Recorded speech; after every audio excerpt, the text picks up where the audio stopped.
So everyone, welcome back to another video. তো শাকিব খানের upcoming cinema 2026-এর রোজার ঈদকে উপলক্ষ করে যে সিনেমাটা আসতে চলেছে, যেটা কালা জাহাঙ্গীরের উপর বেসড করে সিনেমা, এবং সেই সিনেমাটা সম্ভবত একটা প্রথমে তারা একটা নাটক হিসাবেও নাকি তারা প্লে করতো টিভিতে, এবং সেটাকে অ্যাডাপ্ট করে তারা বানাচ্ছে, এবং এটা একটা সত্য ঘটনার উপর বেসড করে, মানে ট্রু ইভেন্টস এর উপর বেসড করে সিনেমাটা হবে।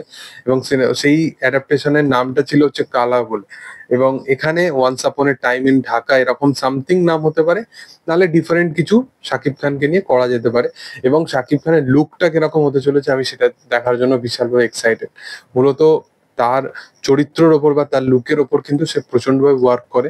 তো সেই জিনিসটা দেখার জন্য বিশালভাবে এক্সাইটেড আছি, দেখার যে সেটা কি হয়।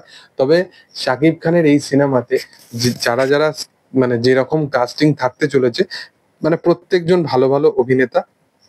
এবং কে কে থাকতে চলেছে তোমাদেরকে নাম বলে দিচ্ছি। দুজনের নাম প্রচন্ড ভাবে স্ট্যাবলিশ ভাবে উঠে আসছে, যার মধ্যে অবশ্যই শাকিব খান তো আছেই। তার লুক কেমন হয়, তার চরিত্র কেমন হয়, সেটাই হচ্ছে দেখার। আমি প্রচন্ড ভাবে এক্সাইটেড সেটা নিয়ে।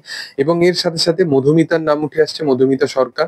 এবং শাকিব খান বারংবার কিন্তু অভিনেত্রীদেরকে জায়গা করে দেয়, মানে তার সিনেমায় অভিনেত্রীদের একটা ইম্পর্টেন্স থাকে। এবং মধুমিতা অবশ্যই ওয়েস্ট বেঙ্গলে একটা জনপ্রিয়তা আছে, বাট সেই লেভেল অফ জনপ্রিয়তা নেই যে তার সিনেমা দেখে অডিয়েন্স প্রচন্ড ভাবে সিনেমা দেখতে চলে যাবে। সে ভালো অভিনেত্রী, আমি এটা বারংবার বলেছি। বাট মধুমিতা কখনোই সেই জায়গাটা পায়নি, বা সেই বিগার স্পেসে সেই জায়গাটা পায়নি যেখানে তার অভিনয় দক্ষতাকে দেখানোর সে সুযোগ পেয়েছে ভালোভাবে।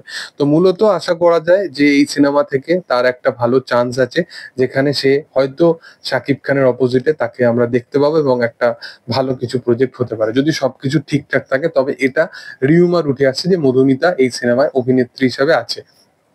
এবার মূলত তোমাদেরকে কথা বলে রাখি, এই সিনেমায় আরেকজন বড় স্টার কাস্টকে নিয়ে ভাবনা চিন্তা করা হয়েছে, যেটা নান আদার দেন মোশাররফ করিম। মোশাররফ করিম একজন দারুণ লেভেলের অভিনেতা, এবং তার সাথে শাকিব খান একসাথে বড় পর্দায়।